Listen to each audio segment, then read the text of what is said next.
علیکم ورحمۃ اللہ وبرکاتہ نحمده ونصلی علی رسولہ الکریم اما بعد. عزیز طلبہ، کتاب دروس البلاغہ میں سے ہم نے پہلے باب کو مکمل کیا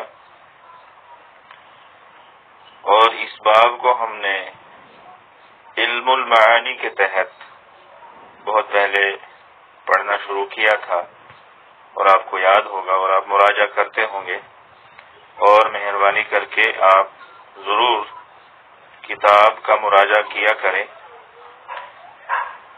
سابقہ اسباق کو دہرایا کریں.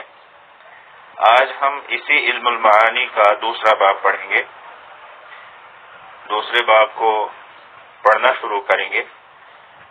تو کتاب میں لکھا ہے الباب الثانی فی الذکر والحذف، دوسرا باب ذکر کرنے اور حذف کرنے کے بیان میں.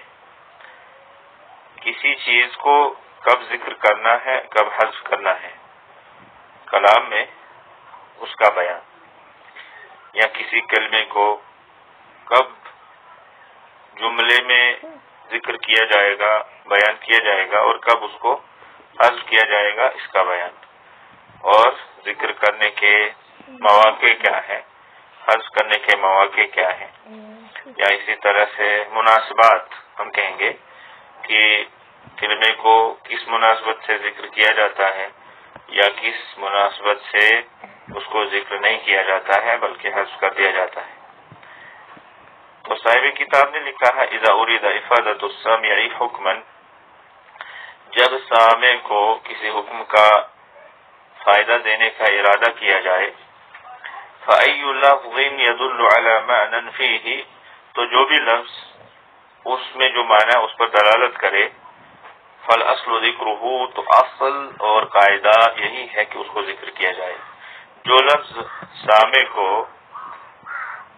اس معنی کی طرف رہنمائی کرتا ہو، فأي لفظ يدل على معنى فيه، جو بھی لفظ سامع کو اس میں جو معنی ہے اس کی طرف رہنمائی کرے، تو اصل یہی ہے ذکرہ، اس کو بیان کیا جائے. جب بیان کیا جائے گا تبھی تو سامع کو اس کے اندر جو معنی ہے اور سامع کو جو کچھ بھی بتانا مقصود ہے اس کا فائدہ ہوگا.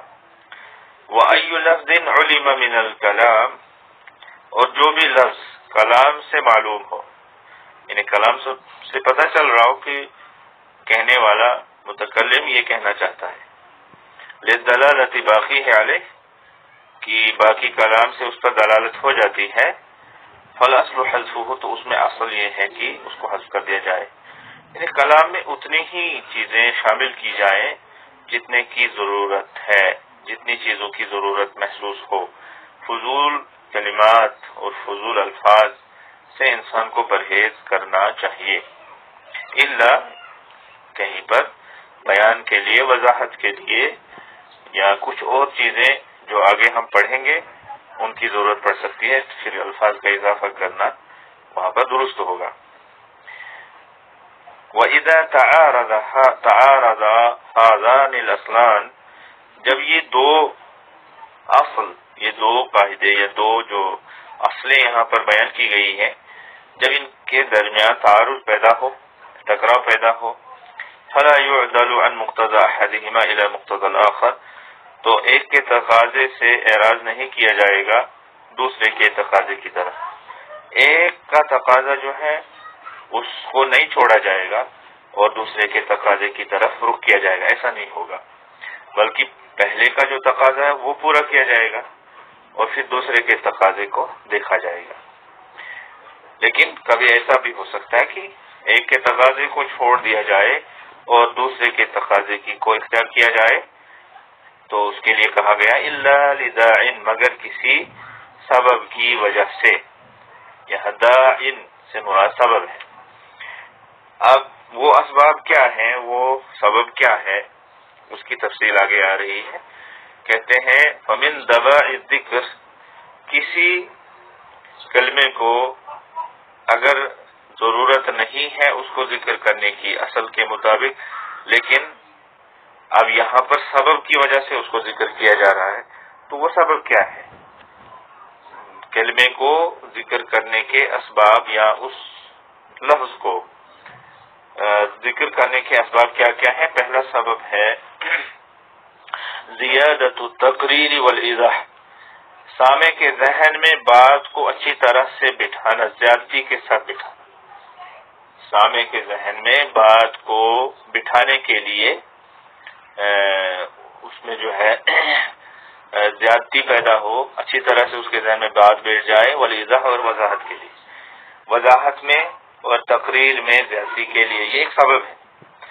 جیسے کہ مثال ہے اللہ تعالیٰ کا فرمان ہے اولئک علی ھدی من ربہم واولئک ھم المفلحون، وہ لوگ اپنے رب کی طرف سے ہدایت پر ہیں اور وہی لوگ کامیاب ہیں۔ اب یہاں پر ہم دیکھ رہے ہیں کہ اولئک علی ھدی من ربہم کے بعد پھر سے اولئک لایا، تو اب یہ لفظ ذکر کرنے کی ضرورت اصل کے مطابق نہیں تھی، لیکن یہاں پر کیا سبب ہے کہ اس کو پھر سے ذکر کیا گیا، اس کو بیان کیا گیا اولئک کو؟ تو زیادت التقریر والایضاح، سامع کے ذہن میں اچھی طرح سے یہ بات بٹھانا اور وضاحت کرنا مراد ہے، یہ سبب ہے۔ تو اسی لیے کہا وَأُولَئِكَ هُمُ الْمُفْلِحُونَ، دو مرتبہ اولئک کہا، اصل میں اولئک علی ھدی من ربہم وَهُمُ الْمُفْلِحُونَ اگر کہا جائے تو یہ بھی صحیح ہوگا، اس طرح سے بھی بات پوری ہو جاتی ہے۔ ایک تو یہ سبب، دوسرا سبب ہے وَقِلَّةُ الثِّقَةِ بِالْقَرِينَةِ لِضَعْفِهَا، قرینہ کے ساتھ بھروسے میں کمی ہو، قرینہ پر ثقہ اور بھروسے میں کمی ہو، جو قرینہ ہے، جو بات اس کلام میں، اس جملے میں شامل ہے، جو چیز وہاں پر موجود ہے، اس چیز پر جو بھروسہ ہے، اس پر جو اعتماد ہے، اس میں کمی ہے۔ اب کیوں کمی ہے؟ اس لیے لضعفہا، وہ قرینہ ہی ضعیف ہے، کمزور ہے، وہ قرینہ جو ہے بذات خود کمزور ہے، اس لیے اس پر جو بھروسہ ہے، اعتبار ہے، اس میں بھی کمی ہے۔ تو جب ایسا ہے تو پھر ضروری ہے کہ اس کلمے کو ذکر کیا جائے، قرینے پر بھروسہ نہ کیا جائے، بلکہ اس کی جگہ میں اس کلمے کو ہی ذکر کر دیا جائے۔ اب قرینہ آگے مثال سے سمجھ میں آئے گا کہ کیا قرینہ ہوتا ہے۔ کہتے ہیں آگے اوضع فی فہم السامع، یا ایسا بھی ہو سکتا ہے کہ سامع کا فہم، سامع کی جو سمجھ ہے، سامع کا جو ذہن ہے وہ کمزور ہے۔ جیسے مثال کے طور پر زید نعم الصدیق، زید بہترین دوست ہے، اچھا دوست ہے۔ تقول ذلك اذا سبق لك ذکر زید، یہ تب آپ کہتے ہیں جب آپ کے لیے زید کا ذکر ہو چکا ہو، آپ کے لیے زید کا ذکر ہو چکا ہو تب آپ یہ کہتے ہیں۔ وطال عہد السامع به، اور سامع کا اس کے ساتھ عہد جو ہے وہ لمبا ہو چکا ہو، یعنی ایک زمانے میں جو ہے سامع نے زید کے بارے میں سنا تھا، یا اس کو دیکھا تھا، یا اس کے ساتھ وہ چلا تھا، اٹھا تھا، بیٹھا تھا، تو سامع نے کسی زمانے میں اس کے ساتھ یہ سب کیا تھا، تو اب اس کو بھول چکا ہے کہ یہ زید کون ہے، کیسا ہے، کیا کرتا ہے، تو ظاہر سی بات ہے یہ قرینہ ضعیف ہے اور اس پر بھروسہ نہیں کیا جا سکتا، اس میں بھروسے میں کمی آئے گی۔ تو ایک تو یہ ہے، دیکھیے یہاں پر قرینہ یہ ہے۔ نمبر 2 ہے او ذکر معہ کلام فی شأن غیرہ، یا زید کے ساتھ کسی دوسرے کی شان میں بھی کلام کیا گیا ہے، زید کے ساتھ ساتھ دوسرے کسی شخص کے بارے میں بھی بات کی گئی ہے۔ اب سامع جو ہے وہ یاد نہیں رکھ سکتا ہے کہ پہلے کس کے بارے میں بات کی گئی، بعد میں کس کے بارے میں بات کی گئی۔ اب اس کو کہا جائے گا زید نعم الصدیق، زید جو ہے وہ بہترین دوست ہے۔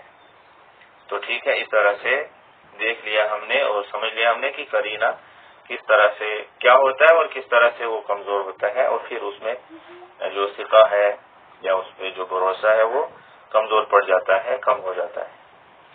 تو یہاں پر اسی لیے کہا گیا زید نعم الصدیق، ورنہ کافی تھا ہم یہ بھی کہہ سکتے تھے زید الصدیق، زید دوست ہے۔